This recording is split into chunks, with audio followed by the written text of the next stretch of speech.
Aia- ja metsatöödes on võimalik kasutada kõikvõimalikke erinevaid masinaid ja paljudest masinatest me oma saadetes oleme ka rääkinud. Täna me oleme kaupluses Motohobi ja räägime sellisest põnevast tööriistast nagu UTV.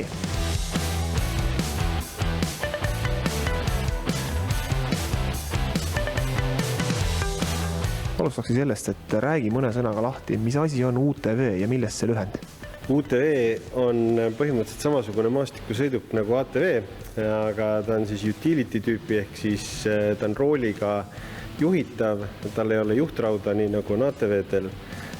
Seal on tavalised istmed, et mis on tema siis suurimad eelised nagu maasturitest on tema kerge kaal. Kui maasturiga võrreldes keskmine maastur kaalub seal 2 tonni ja pluss, siis UTV kaal on kuskil 650 kilo. See annab tema läbivusvõimele märkimisväärse eelise. Sellega on ühesõnaga võimalik liigelda loodust säästlikumalt kui maasturiga. No, UTV ja ATV nad kõlavad sarnaselt, aga nad ikkagi päris sarnased ei ole. Et mis on UTV ja ATV erinevused? Peamine erinevus on see, et UTV on kabiiniga sõiduk, et ta on suletud keskkonnas, ta on ilmastikukindlam. Ehk sa võid sellega sõita siis ka nii vihmaga, lumega või ilma, et sa märjaks saaksid või siis peaksid liigselt külma taluda.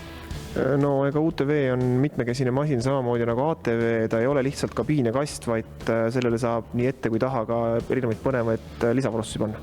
Täpselt nii nagu ATV-dlegi, niisugust piiri ees ei ole, et mida sellega teha ei saa, et sellele saab panna receiver haakesse kõikvõimalikke põllumajanduslikku haakeid või haakeriistu, loomulikult haagised erinevad nii palgiveoks kui muu materjaliveoks, ette lumesahk, lumepuhurid.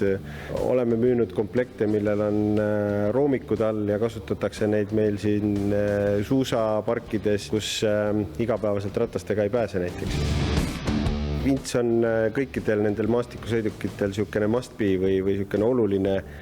Üks on see, et kui ta peakski kuskile nagu kinni jääma, sellega ta saab ise ennast nagu välja aidata. Teine on see, et vintsi abil töötavad paljud tööriistad, ehk siis tõstetakse lumesahka üles või mis tööriist sul parasjagu sinna ette pandud on, et selle liigutamiseks.